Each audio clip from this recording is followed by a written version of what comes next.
premier essai, la nouvelle 250 RX. Et la Honda, il y a une grosse évolution cette année. Comme l'année dernière, sur la 450, tout avait changé. C'est pour cette année, sur le nouveau modèle 2022, que toutes les évolutions arrivent. Bon, déjà, on peut voir que tout l'habillage a été refait. On a le nouveau cadre qui a été complètement redessiné. C'est vraiment la base de la 450. Toute la partie arrière. Nouveau boîtier de filtre à air avec un nouveau système pour poser le filtre et le mettre comme un système de tiroir. Ça c'est vraiment bien puisque ça vient éviter aussi que la poussière rentre dans le manchon d'air au moment de faire le filtre à air. La partie arrière, Honda a de nouveau revenus un silencieux unique. Comme vous vous souvenez, la 2.5 et la 300 ont retrouvé les deux silencieux arrière de chaque côté. Là, hop, on revient sur des solutions un peu plus traditionnelles. Un seul silencieux, donc on va aussi gagner énormément de poids par rapport à ce silencieux aussi en moins. Les suspensions, on a la nouvelle fourche de 49. L'amortisseur a été aussi revu pour donner encore plus de motricité. La fourche c'est pareil, on voit vraiment que quand on arrive dans les trous et qu'on prend les freins, la moto elle tient bien. Au lâcher de frein, quand on veut accélérer, on sent que la moto se guide bien. Ça c'est vraiment un vrai plus qui est déjà présent sur la 450.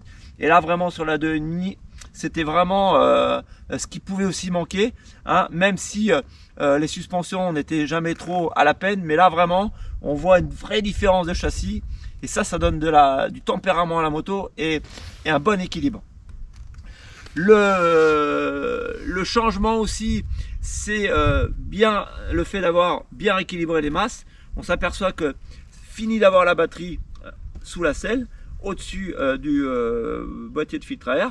Maintenant la batterie, elle est au-dessus du pignon de sortie de boîte, hein, et donc là vraiment ça permet d'avoir du poids très très bas et donc de donner aussi de l'agilité à la moto, puisque là on ne ressent pas tout ce poids, ce qui apporte un vrai plus dans les virages, dans tous les petits changements de direction. On s'aperçoit vraiment de l'agilité de la moto.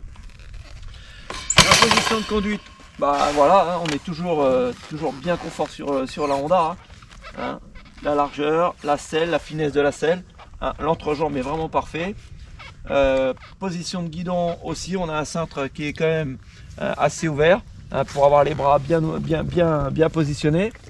On retrouve toujours le sélecteur de puissance, hein, sur la 2.5, on a 3 niveaux de courbe de puissance. Donc en fonction de l'adhérence que vous avez, hein, vous pouvez choisir le réglage désiré, hein, et celui que vous préférez. Donc la nouvelle partie de la moto, notamment toute la partie arrière, avec le nouveau boîtier de filtre à air qu'on retrouve sur la 450, qui est maintenant sur cette nouvelle 2.5. Donc avec un accès beaucoup plus facile au filtre à air. On enlève une vis, on glisse la plaque en arrière et le filtre à air est posé comme ça au-dessus. Et donc ça c'est vraiment un plus pour éviter à toute la poussière de rentrer trop facilement dans le boîtier. Ensuite la batterie, on voit bien qu'elle a été redescendue. Donc fini la batterie sous la selle. On retrouve une batterie beaucoup plus basse, hein, au-dessus du pignon de sortie de boîte, hein, ce qui permet de ne pas avoir de poids trop suspendu, et donc de gagner vraiment en légèreté et en agilité de la moto.